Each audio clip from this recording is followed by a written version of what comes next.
Pemirsa, terima kasih Anda masih terus menyaksikan NTV Prime. Saya masih bersama dengan Presiden Komisaris Anticorp Nurdin Tampu-Bolon. Pak Nurdin, kalau tadi Pak Nurdin bicara soal bagaimana membangun dari daerah, bagaimana kemudian semua sektor harus bersinergi sehingga apa yang menjadi rencana Menteri Keuangan baru ini bisa kemudian menghasilkan pertumbuhan ekonomi seperti yang diharapkan oleh Pak Prabowo. Apa kira-kira yang harus jadi catatan agar kemudian memang daerah itu dengan kondisi ruang fiskal yang sangat terbatas saat ini tetap bisa bertumbuh, Pak?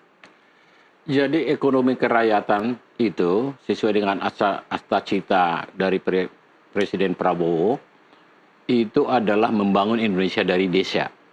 Jadi kalau ini yang didukung dan dikawal dengan benar, dengan strategi yang benar, ini akan tumbuh mereka. Memang transfer ke desa itu selama ini kan, ternyata kepala-kepala desa itu banyak bermasalah hukum.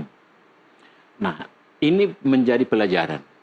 Jangan lagi dengan ekonomi kerakyatan cita ini dibiarkan seperti itu lagi.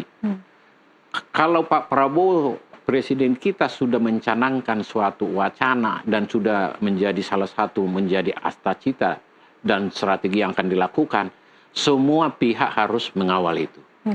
Semua harus pihak mengawal itu. Dengan membangun dari desa itu, karena potensi kita itu ada di desa, bukan di kota. Di kota itu adalah trading, ya. Tetapi sumber daya alam kita semua ada di desa. Jadi itu udah benar. Jadi yang saya sarankan kepada teman-teman yang ikut melakukan daripada perencanaan, pengawasan, implementasi, harus mereka bikin sekuensnya seperti apa. Dan menurut saya sebelum kita investasinya lebih besar, dibuat pilot project yang misalnya di tiap provinsi, ya, atau tiap kabupaten, supaya lebih mudah mencontoh sehingga nanti langsung mengeneralisasi daripada apa yang sudah dicapai di pilot project. Kelemahan dan kelebihan masing-masing nanti akan dipelajari dan diperbaiki lagi. Karena ini tidak bisa sekali kerjakan berhasil. Pasti ada namanya trial and error dan bagaimana untuk memperbaikinya. Itu adalah teknis pelaksanaannya. Tetapi konsep daripada peningkatan ekonomi kerakyatan itu harus dari desa. Itu udah harus itu.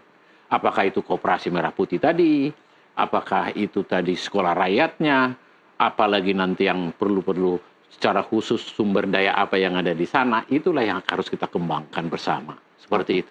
Jadi kalau Pak Nurdin sendiri cukup optimis 8% itu masih bisa tercapai, Pak Nurdin?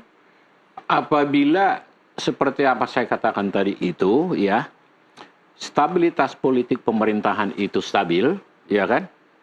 Iklim investasi yang kondusif itu dijaga, law enforcement itu penegakan hukum yang benar, dan kemudian cost of money itu ada, dan tersedia investasi yang diinvestasikan itu akan bisa jadi lebih dari 88% pun bisa. Indonesia itu sangat kaya. Kita kaya di laut, kita kaya di di darat dan bahkan di udara. Sehingga jangan lagi orang asing yang mengeksploitasi, yang menikmati daripada kekayaan bangsa Indonesia. Kita tidak anti asing, ya, tidak anti. Tapi asing itu, orang luar itu adalah harus memperkuat daripada ekonomi kita. Atau mereka sebagai pelengkap. Pelakunya itu nantinya harus kita. Kita harus yang membangun teknologi kita. Secara bisa di awal itu kita bersinergi atau bekerja sama, tapi lama-lama harus kita kuasai. Jangan tergantung terus kita sama mereka. Karena kita tergantung terus, ya beginilah jadinya. Jadi pemerintah, kalau sudah pemerintah ini sekarang sudah melakukan, mau membangun Indonesia, mau melakukan daripada pembersihan daripada katakan korupsi-korupsi itu, dengan kabar baiknya bahwa pemerintah pun sudah setuju dengan undang-undang perampasan aset yang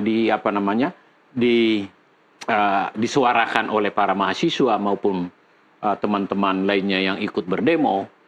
Nah, ini harus menjadi sesuatu yang pemicu bahwa kita, Indonesia, akan menjadi negara yang bersih dari korupsi dan negara yang akan membangun ekonomi kerakyatan untuk menjadi Indonesia maju, Indonesia pintar, Indonesia sejahtera, dan Indonesia emas nanti di 2045. Oke. Kita harus, mimpi ini harus kita wujudkan bersama seluruh rakyat Indonesia. Marilah kita dukung pemerintah bangsa ini untuk mencapai itu. Oke, Pak Nurdin, satu pertanyaan terakhir sebelum kita tutup diskusi ini, saya ingin Pak Nurdin menanggapi logika berpikir dari Menteri Keuangan yang baru yang tadi kita dengarkan sama-sama, Pak Nurdin, bagaimana dia membandingkan di zaman SBY itu lebih terfokus pada swasta, kemudian bisa tumbuh 6%, tetapi infrastrukturnya tidak ada. Kemudian di zaman Jokowi sibuk membangun infrastruktur, tapi kemudian mesin ekonominya dikatakan pincang karena pemerintah jalan sendiri, swastanya 90% diperlambat. Dan dia mengatakan bagaimana kalau kita menggabungkan dua ini. Itulah kira-kira bayangan yang kemudian kita tangkap akan dilakukan oleh Menteri Keuangan yang baru. Menurut Anda itu bisa berhasil atau tidak? Kalau menurut saya, analisisnya itu benar, ya. Karena pengalaman itu menjadi guru kita, guru yang benar, ya. Kalau kita alami di situ ada jalan jelek, jangan kita ulang lagi ke situ. Tapi kalau kita alami di situ ada jalannya bagus dan enak, kenapa nggak diteruskan, bahkan diperbaiki? Nah, itulah as usual. Jadi kalau kita as usual hanya mengikuti apa yang dilakukan di sana, walaupun itu pertumbuhannya hanya 5%, untuk apa? Nah, di zamannya Pak SBY masih tumbuh 6%. Di zamannya Jokowi hanya sekitar 5%. Ya lebih bagus di zamannya SBY, memang dia mendukung sektor swasta. Tetapi ingat ya, pembangunan di zamannya Jokowi 10 tahun itu, membangun infrastruktur tol, kereta api dan lain sebagainya, bukanlah untuk menumbuhkan sektor-sektor produksi. Harusnya infrastruktur yang dibangun harus membangun sentra-sentra produksi lagi, menghubungkan itu. Jadi perencanaannya harus begitu. Di sini mau dibangun pertanian, di sini mau dibangun misalnya tambang dan lain sebagainya. Itu baru dibangun infrastruktur di sana untuk produksinya menjadi besar dan murah karena infrastruktur yang bagus. Tapi kalau membangun asal bangunin infrastruktur misalnya lintas Sumatera, uangnya banyak, apalagi utang lagi, hasilnya apa? Kan kita harus melihat hasilnya, peningkatan yang dirasakan oleh masyarakat. Karena manfaat daripada pembangunan itu sendiri, manfaat daripada investasi itu haruslah pertumbuhan ekonomi, haruslah kesejahteraan.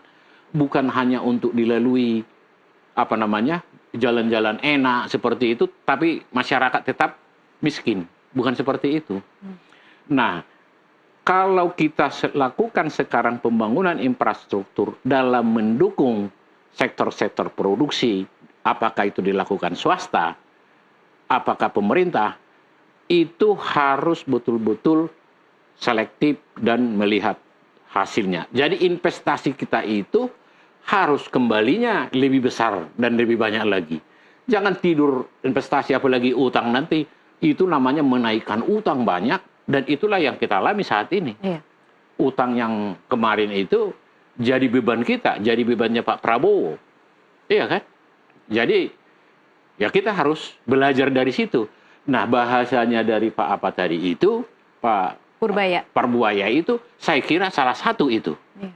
Dia tidak mau lagi mencontoh yang jelek di zamannya, katakanlah Pak pemerintah sebelumnya, saya nggak perlu sebutkan nama, tetapi meneruskan yang bagus-bagusnya, kira-kira seperti itu. Okay. Jadi saya melihatnya itu adalah sesuatu yang positif. Saya belum kenal ya Pak Menteri ini, tapi menurut saya itu adalah sesuatu yang positif. Gitu. Oke, Pak Nurdin, kalau dari Pak Nurdin sendiri harapan dari sektor swasta, karena ini kan angin segar tampaknya Menteri Keuangan yang baru akan lebih mendukung sektor swasta. Tetapi kira-kira apa harapan-harapan yang lebih rinci lagi untuk Menteri Keuangan yang baru, Pak Nurdin? Harapan kita jelas, kalau dia mau memperkuat sektor swasta, itu bagus. Tapi jangan melupakan daripada sektor pemerintah. Nah, yang perlu dilakukan beliau ini, swasta yang sudah punya rencana dan ini, mereka selektif dan melihat ini didukung dengan benar dan dikawasi. Ya. Kemudian, sektor pemerintah yang asetnya besar ini diperbaiki. Ini tata kelolanya, produktivitasnya harus diperbaiki.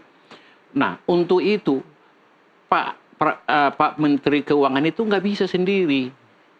Harus ada Menteri BUMN-nya di situ, harus ada Menteri Pertaniannya di situ, harus ada Menteri Perindustriannya di situ, harus ada Menteri SDM-nya di situ, yang benar-benar punya visi dan betul-betul bisa sinergi. Jadi tidak bisa sendiri, sinergitas ini, karena ini adalah kayak main bola ini. Si Messi disuruh main bola, yang lain-lainnya nendangin bola keluar, dan kemudian juga ego sektoral tidak bisa dipakai. Harus betul-betul kabinet itu kompak dan juga ya satu tujuan. Tidak ada yang berpikir beda-beda. Nah, kalau masih berpikir beda-beda, gimana bisa jalan? Kan gitu. Nggak bisa satu orang, harus semua para menteri ini adalah mendukung dari program-program yang sudah dibuat. Jadi apa yang dikatakan oleh Pak Menteri Keuangan bahwa dia tidak mau mengikuti lagi gaya-gaya lama dan kayak ini, dan dia fokus ke swasta sekarang ini, menurut saya satu keberanian, sudah mau merubah daripada sesuatu yang sudah mungkin monoton dari dulu. Jadi apa yang dikerjakan pemerintahan lama itu terus yang diikuti. Di mana ada perubahan? Jangan pakai cara-cara lama, harus out of the box. Dan ada keberanian. Okay. Tetapi yang terukur tentunya. Karena kalau tidak terukur itu sangat riskan dan berisiko. Oke, gitu. Baik. Kita sama-sama nantikan bagaimana gebrakan Menteri Keuangan yang baru. Pak Nurdin, terima kasih untuk waktunya bersama kami di NTV Prime. Terima kasih. Terima kasih, Pak. Ya. Ya, pemirsa, angka pertumbuhan ekonomi tak berarti apa-apa tanpa diikuti keadilan sosial bagi seluruh rakyat Indonesia. Semua elemen perlu dilibatkan tanpa terkecuali demi kesejahteraan bersama. Mewakili rekan Muhammad Irsal dan seluruh kerabat kerja yang bertugas, saya Tasya Liutmila pamit undur diri. Terima kasih atas perhatian Anda. Sampai jumpa.